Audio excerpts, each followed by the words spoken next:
Non, manger équilibré, ce n'est pas manger uniquement ou forcément des salades vertes, des petites quantités. Manger équilibré ne coûte pas forcément et systématiquement cher. Manger équilibré ne veut pas forcément dire non plus que les plats sont fades, sans goût, que c'est pas bon. Ça, c'est un mythe que j'aimerais déconstruire dans cette vidéo. Hello tout le monde, je vous retrouve aujourd'hui pour une nouvelle vidéo face cam où on va parler un petit peu d'alimentation. Comme vous le savez, ou peut-être pas si vous arrivez par hasard sur la chaîne, je suis étudiante en diététique et ça fait déjà plusieurs années. Et je me suis dit qu'aujourd'hui ça pourrait être intéressant de me poser un petit peu avec vous face cam pour vous parler d'alimentation, donner vraiment des conseils, des astuces pratiques pour savoir manger équilibré et sain sans forcément se priver non plus parce que c'est pas le but et j'estime que c'est pas ma vision des choses. Je vais décliner cette vidéo en 5 étapes. Donc on commence par la première étape qui concerne du coup tout ce qui est au niveau des courses, comment aller faire ses courses et comment aussi s'organiser à propos de l'alimentation. Je fais une petite aparté avant de commencer cette vidéo. J'ai fait récemment, il y a quelques mois, une vidéo, enfin 2 vidéos en réalité qui sont en lien sur comment manger équilibré et pas cher. Donc n'hésitez pas à aller les regarder, je vous les mets dans le petit i juste ici. Ces vidéos sont quand même assez complémentaires à celle-ci parce que je vais pas revenir sur tous les points que j'ai dit dans cette vidéo. Je voulais commencer aussi cette vidéo par vous donner, et dans la première étape qui est de faire les courses, c'est tout ce qui est essentiel à avoir chez vous. Des produits essentiellement secs qui se gardent, donc qui se conservent facilement au cas où à un moment donné vous ayez pas le temps, vous ayez toujours quelque chose pour vous dépanner. Déjà, ayez toutes sortes de féculents, j'ai vu toujours des pâtes, du riz, des pommes de terre, de la semoule, en ayez au moins 2 ou 3 de rab en stock. Les conserves, c'est aussi extrêmement pratique, donc gardez-en pas mal. Par exemple de la pulpe de tomate, des légumineuses en conserve, des légumes en conserve, enfin il y a tout un tas de choses en conserve qui sont quand même relativement saines parce que c'est pas parce que c'est en conserve et que c'est légèrement cuisiné que c'est forcément très industriellement transformé ou que c'est forcément malsain, parce qu'il y en a où c'est juste cuit certains trucs, c'est pas du tout malsain. Et également des condiments du type sauce tomate, de l'huile, du lait, et même par exemple d'un point de vue sucré, il y a par exemple des compotes ou alors des oléagineux de type par exemple des amandes, des noisettes, ce genre de choses qui se gardent également. Essayez de vous faire aussi votre propre liste un peu d'essentiels à avoir. J'ai essayé de vous en faire une un petit peu la plus complète que j'ai pu. Mais aussi ce que je voulais insister dans cette vidéo, c'est le congélateur. Si vous en avez un, utilisez-le. Franchement, c'est hyper pratique déjà quand vous n'avez pas le temps. Et pareil pour garder des aliments un peu plus frais.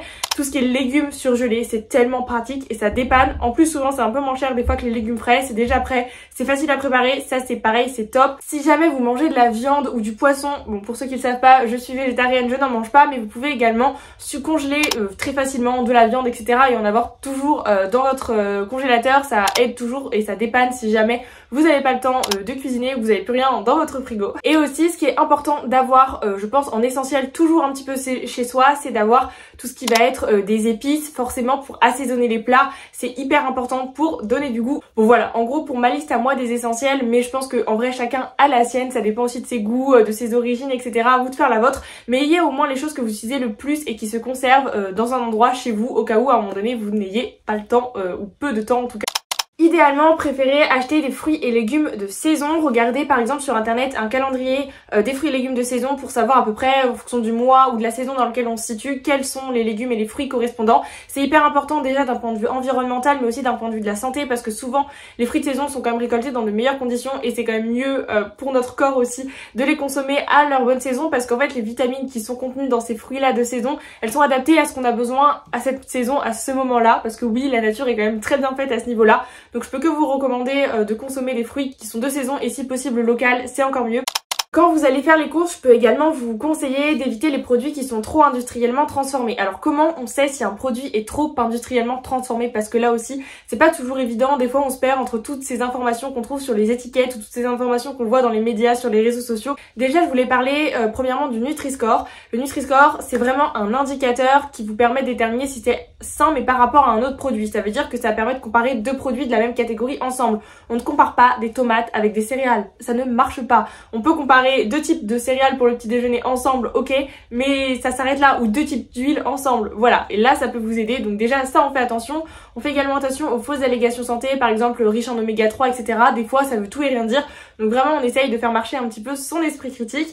Ce qui est important aussi de savoir, et ce qui permet de savoir si le produit est très industriellement transformé, bon déjà il y a certains produits qu'on sait tous, mais aussi le fait de voir la longueur et la liste des ingrédients. Si vous comprenez pas certains ingrédients, si on a 2, 3, ça peut encore passer, mais si on a beaucoup, là c'est un peu alerte rouge, si vous voyez ce que je veux dire. Et plus il y a d'ingrédients, plus souvent c'est transformé, bon ça dépend ce que c'est, mais vous avez compris un peu le truc. Si jamais je vous ai expliqué dans ma vidéo sur l'alimentation équilibrée pas chère, je vous ai expliqué un peu plus comment décrypter une étiquette. Je peux que vous recommander de faire une liste de courses à l'avance au fur et à mesure que vous pensez à quelque chose que vous avez besoin d'acheter aux courses. Notez-le sur votre téléphone ou en papier, comme vous préférez. Notez-le quand vous utilisez quelque chose et que vous faudra en racheter pour ne pas oublier. C'est hyper important de faire une liste de courses à l'avance. Déjà, ça permet de passer quand même un peu moins de temps dans le supermarché et ça permet de ne rien oublier. Et si pareil, vous avez des recettes que vous voulez faire, notez tous les ingrédients dont vous avez besoin et dont vous n'avez pas dans votre frigo ou dans vos placards. Et dans cette même lignée, je vous conseillerais d'éviter d'aller faire vos courses quand vous avez faim. Peut-être que vous avez déjà fait expérience, mais en réalité quand on va faire ses courses et qu'on a faim, et ben en réalité on va être plus sujet à acheter des choses qui sont moins saines, plus sucrées, plus grasses parce que c'est ce dont on va avoir envie. Et du coup, comme je le disais, ce qui peut être également intéressant, c'est de planifier vos repas à l'avance. Soit par exemple vous avez un planeur ou quelque chose à l'écrit, vous notez un peu les repas de la semaine, soit sur votre téléphone ou dans votre tête tout simplement. Notez les repas que vous voulez faire à l'avance, ça vous permet de mieux vous organiser et de savoir également aux courses, encore une fois, ce que vous voulez faire et ce que vous voulez acheter.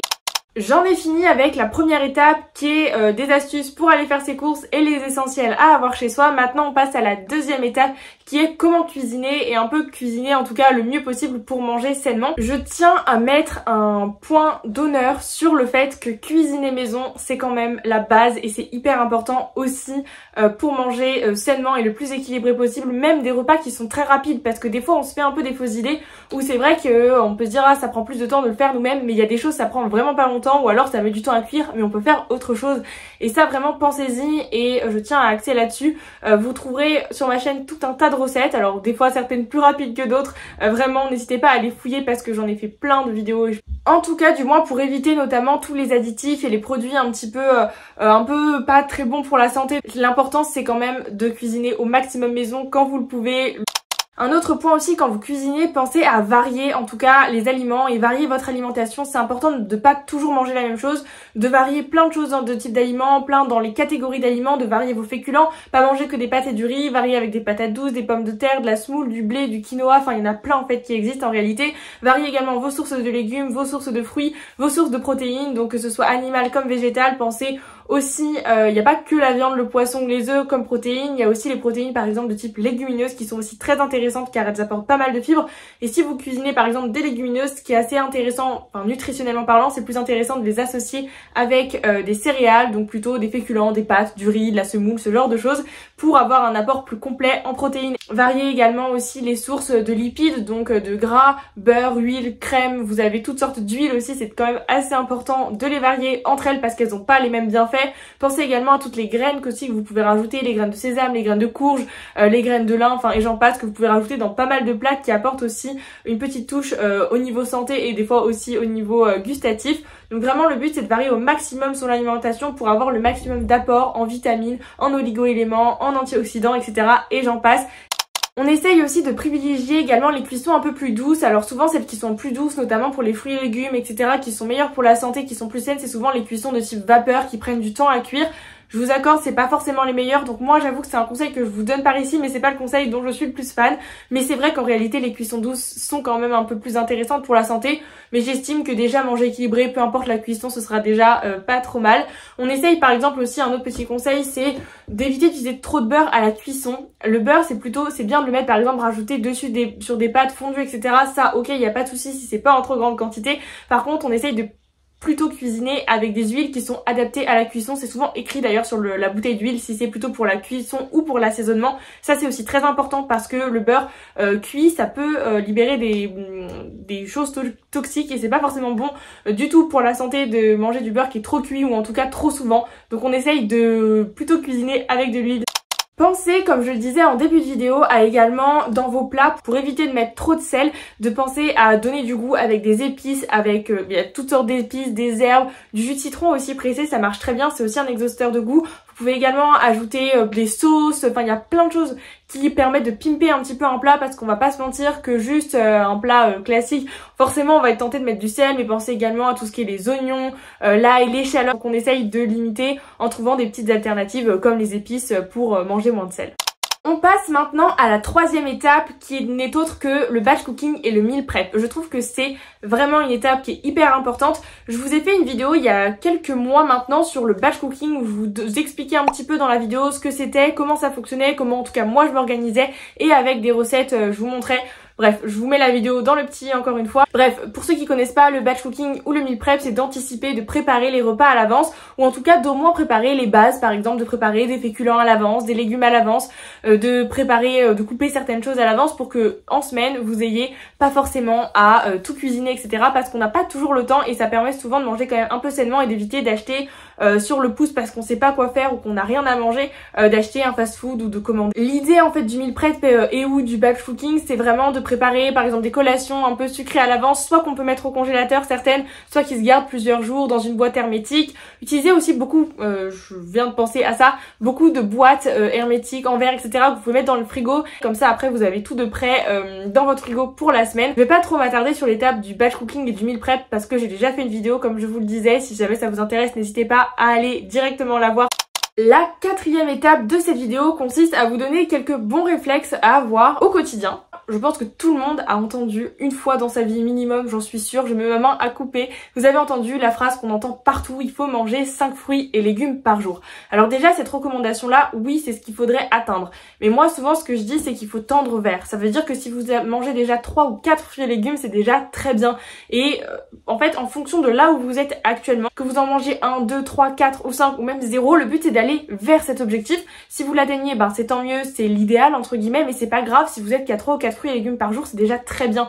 Le but c'est vraiment d'y tendre, parce que des fois on peut être aussi très frustré, culpabilisé de se dire ah j'ai pas mes 5 fruits et légumes par jour. Non, ce n'est pas grave. Et puis aussi, qu'est-ce que c'est un fruit et légumes par jour? Ça correspond à quoi en fait une portion de fruits et légumes par jour? Parce que oui, c'est pas 5 fruits et légumes par jour, c'est 5 portions de fruits et légumes par jour. Pour vous donner un repère visuel extrêmement simple de savoir ce qu'est une portion de fruits et légumes, ça correspond à la taille à peu près de votre poing, de votre paume. Donc si vous êtes très grand, ce sera un plus gros poing, et si vous êtes un enfant, ce sera un tout petit poing. En gros, pour vous donner une idée, en gros vous pouvez me dire ok ça correspond souvent une portion, ça correspond par exemple à une pomme, à 2 abricots, voilà. Mais par exemple pour les légumes c'est pas toujours évident de savoir ce que c'est une portion de légumes, et ben en fait l'équivalent en fait d'un poing.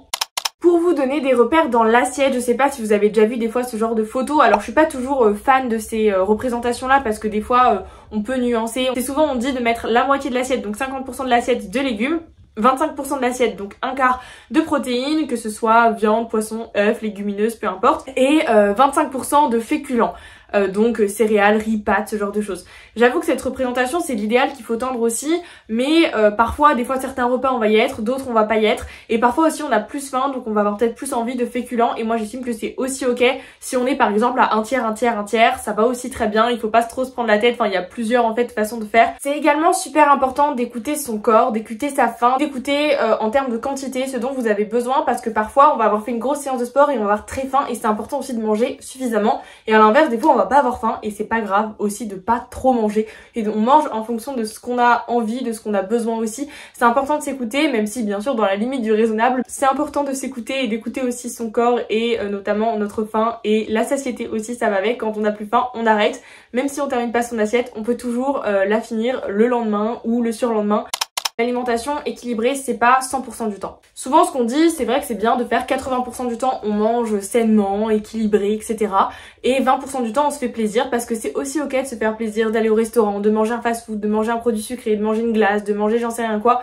C'est aussi ok et chacun va avoir ses petits plaisirs coupables. En réalité c'est important aussi de savoir se faire plaisir, parce que si par exemple on se prive on devient frustré, et si on devient frustré après on va craquer, on va manger encore plus, etc. Enfin c'est le cercle vicieux littéralement de la prise de poids. Donc on essaye vraiment de aussi s'écouter. Si vraiment on a envie d'un truc qui est pas très sain, c'est ok de le manger hein. Franchement c'est pas grave si de temps en temps on mange un produit qui est un petit peu plus industriel, du moment que c'est pas tout le temps et que dans l'ensemble on mange au moins les 3/4 du temps sainement, et que le reste du temps bah, on se fasse plaisir. L'alimentation n'est jamais toute seule dans cet équilibre un peu aussi de mode de vie assez sain. On pense également à pas mal s'hydrater dans la journée, donc à boire plutôt pas mal notamment d'eau. On essaye de boire entre au moins 1 à 2 litres par jour, idéalement 1,5 litre en dehors des repas. Ça fait partie d'un mode de vie plus sain, et on pense également à bien dormir et à bouger tous les jours, ça aussi c'est important. La cinquième étape, c'est où trouver de l'inspiration pour avoir suffisamment d'idées repas, de recettes, etc. à faire, parce que oui, des fois, c'est facile d'en trouver quelques-unes, mais d'en trouver beaucoup, comment on fait, comment moi je trouve l'inspiration, etc. Alors, pour trouver l'inspiration, déjà, il y a les livres recettes. Moi, j'adore le fait d'avoir un livre avec les photos, de voir à quoi ça ressemble, d'avoir la recette, etc. Enfin, j'aime bien aussi les livres recettes plutôt que toujours sur le téléphone. Les livres recettes, c'est très intéressant pour ça, et puis vous l'avez toujours, c'est très facile à retrouver la recette. Il y en a plein, vous allez à la Fnac, à Cultura, sur Amazon, peu importe où vous voulez, et c'est très facile de trouver des recettes, des livres de recettes sains, etc., rapides. Enfin, vous choisissez la thématique, donc déjà pensez aux livres recettes. On pense également forcément, je suis obligée de le mentionner, à tout ce qui est réseaux sociaux, que ce soit Instagram, TikTok, YouTube ou peu importe. Pensez à avoir des influenceuses food favoris qui vous donnent des recettes, qui vous inspirent au quotidien, pour vraiment avoir tout le temps un petit peu des idées de quoi faire à manger. Pensez par exemple sur Instagram à les enregistrer les recettes pour les avoir pour plus tard et les retrouver facilement, et à faire un album. En fait, faites un album, je sais pas, recettes. Et comme ça, en fait, dedans, vous mettez toutes les recettes que vous voyez, qui vous plaisent, que vous voudrez tester. Comme ça, après, le week-end, quand vous dites ok, qu'est-ce que je vais préparer pour la semaine, vous allez dans votre album et vous voyez ce qui vous donne envie parmi toute votre sélection. Les réseaux sociaux, c'est ça a des mauvais côtés, mais ça a aussi de très bons côtés, et il faut s'inspirer quand il y a des bons côtés. Et j'avoue que les recettes, c'est quelque chose qui est super pratique sur les réseaux sociaux ou sur internet, donc n'hésitez pas à chercher un petit peu d'inspiration aussi dans ce genre de plateforme. Bon, forcément aussi, pour trouver de l'inspiration, je peux que vous recommander d'aller voir plein de mes vidéos, parce que je vous ai fait un tas de vidéos recettes. Je vous ai fait plein de vidéos dans la catégorie 5 recettes healthy et gourmandes avec plein de thématiques, donc n'hésitez pas également à aller voir. Dans mes What I Eat in a Day, il y a aussi beaucoup de recettes, mais je me suis dit que j'allais vous donner quelques recettes de base ici, un peu par là. Je me suis dit que ça pourrait vous inspirer plutôt que d'aller toujours chercher ailleurs. Donc déjà, je trouve que tous les plats comme les lasagnes aux légumes, lasagne chèvre épinard ou feta épinard, enfin tout ce genre de type de lasagne aussi classique, je trouve que c'est des plats qui sont assez complets, parce que c'est aussi utile d'avoir des plats complets où dans un seul plat on a tout, protéines, on a les féculents, on a les légumes, c'est plus simple, on mange tout est ensemble, il n'y a pas besoin d'assembler. Ça c'est aussi une bonne astuce que je pourrais vous donner par la même occasion. On pense aussi à tout ce qui est les tartes, les quiches, souvent ça c'est pareil, elles sont déclinables à l'infini. Tout ce qui est également les briques, les samoussas, enfin moi j'adore faire ça aussi. Je vous avais déjà montré une recette dans une de mes vidéos. Vraiment, vous pouvez mettre ce que vous voulez à l'intérieur et ça c'est hyper facile et rapide à faire, et en plus ça coûte pas cher, donc on adore. Tout ce qui est également les plats en sauce du type chili con carne ou chili sin carne si on veut faire une version un peu plus végé. On pense également à tout ce qui est les dalles avec des légumineuses, dalles de lentilles corail, dalles de pois cassés par exemple. On pense également à tout ce qui est curry de pois chiches. Ça c'est des choses qui sont délicieuses, qui sont faciles, simples à faire, et en plus de ça qui sont hyper équilibrées et hyper saines. Je peux aussi vous donner comme idée par exemple des salades. Il y a toutes sortes de salades, des salades avec des chèvres panées, vous pouvez mettre ce que vous voulez dedans, ça c'est pareil, c'est un truc qui est indémodable, tout comme les cakes d'ailleurs. Les tartines par la même occasion, c'est également le principe, j'adore me faire ça des tartines quand je sais pas quoi faire, c'est hyper rapide à faire, c'est simple, vous mettez ce que vous voulez dessus. Souvent moi je mets par exemple de la tomate et du fromage, un peu façon pizza entre guillemets, et ensuite j'accompagne ça d'une salade et c'est vraiment juste délicieux. Parfois aussi je fais des patates douces farcies, j'adore ça, pour varier un petit peu. Voilà quelques idées que je peux vous donner. J'essaye de vous afficher un maximum d'images ou de vidéos, photos à l'écran pour vous donner plein d'inspiration, parce que c'est possible que j'en ai oublié aussi là maintenant. Et c'est pareil si vous cherchez des idées de petit déjeuner ou de snacks healthy, pareil pour vos goûters, vos encas sucrés, etc. J'ai fait plein de vidéos à ce sujet où je vous ai mis un tas d'idées. Et avant de clôturer cette vidéo, je voulais vous déconstruire quelques petits préjugés qu'on peut avoir un peu sur l'alimentation. Le premier étant que manger équilibré coûte cher, ça c'est totalement faux. Il suffit juste de trouver les bons plans pour manger pas trop cher et puis savoir cuisiner tout simplement. Ça c'est vraiment pas vrai, c'est un mythe. Je vous invite d'ailleurs à aller voir ma vidéo. Aussi un autre mythe que j'entends souvent, comme quoi il faut supprimer les féculents en règle générale, ou alors même les féculents le soir. Ça c'est pareil, c'est totalement faux. Les féculents et le pain sont importants aussi pour nous donner suffisamment d'énergie, c'est la principale source d'ailleurs d'énergie, donc on ne les néglige pas. Encore une fois, tout est une question de fréquence et de quantité, donc voilà, bien sûr si vous me dites que vous mangez un énorme bol de pâtes tous les midis et tous les soirs, je vous dis que c'est peut-être un peu beaucoup. Les féculents ne sont pas à bannir. Et dernière, des fois idée reçue qu'on me dit souvent, c'est que les produits light, vous savez par exemple, je sais pas, du fromage blanc light, ce genre de trucs là, sont meilleurs pour la santé. Ça c'est faux aussi, parce qu'en fait souvent pour que ça ait le même goût et que vous ayez l'impression que ce soit la même chose, ils mettent plein d'additifs dedans qui sont un peu plus dangereux que pour la santé que un peu la matière grasse, si je dois dire. Donc on évite ce genre de produits parce que c'est très trompeur. Donc on privilégie les aliments de base classiques. Donc voilà, j'en ai terminé pour cette vidéo, pour toutes ces petites astuces sur savoir comment manger équilibré. Dites-moi en commentaire par exemple quel est votre repas healthy préféré que vous aimez vous faire. N'hésitez pas à liker la vidéo si jamais elle vous a plu, ça me permet de me soutenir. Et également à vous abonner à ma chaîne si ce n'est pas encore fait. En tout cas, moi je vous laisse là, je vous souhaite de prendre soin de vous. Je vous fais plein de gros bisous et je vous dis à très bientôt. Bye!